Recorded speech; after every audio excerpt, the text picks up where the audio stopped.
Katie, welcome to this little fireside chat at D&M Research. Hi Phil, thank you. How's your morning been so far? It's been spectacular. Great. Let me ask you a question to begin with. What do you do in the morning to get in your zone of excellence? Do you have a morning ritual? I have a morning annoyance, actually. I have to get up and walk my dogs first thing in the morning. People get up and that's you have to have your reason for being, you get up, your morning ritual. Mine is to stop my dogs from yelling at me every morning. Really? Yeah. And the dogs, do they bark while you're at work? No, they don't, but they bark if I don't get up and give them a walk. So they'll come up and they'll scratch pathetically at the front door, at my door of my bedroom, and bark at me until I get up and walk them. Once they walk, they're all good. Although during COVID, my boxer noticed that every time I was on a Zoom meeting, I would feed her treats to shut her up, so then that became a vicious circle. I see. So tell me, what do you enjoy the most about research? What are the satisfactions that you derive from it? I think the most satisfying thing is the research journey. I've said it before and I'll say it again, is like from that very first moment when you meet a client and you discuss with them what they want to achieve with the research, and then going on that journey with them and finding what you thought was true, what you thought was untrue, hypotheses discovered, all the different elements of the research process itself, but the whole journey from start to finish, from inception to reporting. I love a good segmentation. That's one of my favourite things to do in research. It's a great segmentation because you can, if you've done it well, and if you've done the qualitative research, then you go on to the quantitative stage, you can literally see the people that you were speaking to in the qualitative stage come out in a segmentation. So it's always really good because it's looking at people and how they behave in a psychographic way instead of how they behave in a demographic way. Does the nature of what you do as a career, does that overlap into your life? Do you find yourself being very sort of like... All the time? All the time. Yeah, I can imagine how it would. I did work in the education sector for a client for a long time, and I think, just annoying my friends very much by constantly asking them about why they chose a particular type of school for their children. Okay. Yeah. Do you find that the client sometimes has their own perception of Absolutely. how they think the process will unfold, and then they're surprised at the actual outcome that they get? I don't think everyone's surprised. I think you generally have a good idea and a good understanding of where you're going to end up. But it's the little things that you pick up on the way. You work out how important one thing is against another. What in a driver analysis, you might have a list of, say, 20 different things that you know is important when it comes to choosing a particular product. But when you do a driver analysis, you find out how much weight each one of those 20 drivers have, which ones are more important than others, which ones are considered more or less must-haves or hygiene factors, and which ones are low yield in terms of driving choice. Okay. So you've got a general idea of where you're going to end up. You just need to really refine and find out what are the important elements and aspects. Okay. Yeah. And what inspires you? Like, what would be the ideal inspiration within the office infrastructure? Like an ideal colleague to work with? What makes it really good for you? A really good colleague is someone who can explain something with clarity. So when you're working with somebody, you're trying to work, sometimes communicating what they want is really important. But also I do think that the idea of if you learn it, teach it is really valuable in a workplace. So that if you learn something, you teach it on. If you're doing a webinar, you talk about it later, or you might recommend it.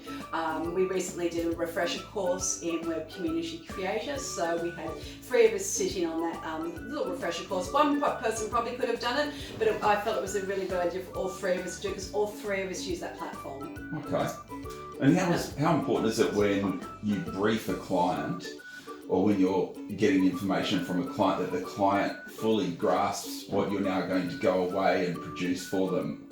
I think that's really important, is managing the client in terms of their expectations. Yes. Yeah. Sometimes you get a client who has been told, we need to find out blah, blah, blah research by internal stakeholders or by their boss. They come out and they're not clear themselves about what they're actually trying to achieve.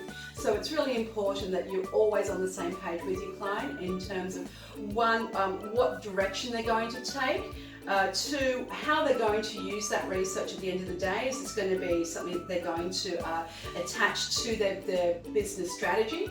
And also three, again, we come back down to clarity as well. So having a very clear direction on what they want.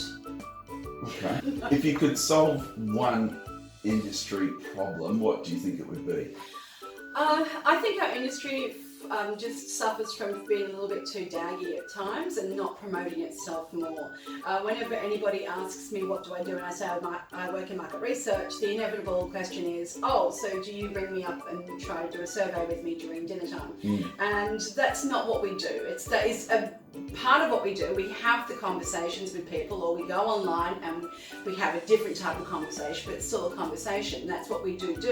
But it's what we do with that information that's really important to our industry. And I think that this general perception from the public is there's a gap there in terms of data collection to data interpretation and data analysis as well, and then how businesses use that data to improve their services to you.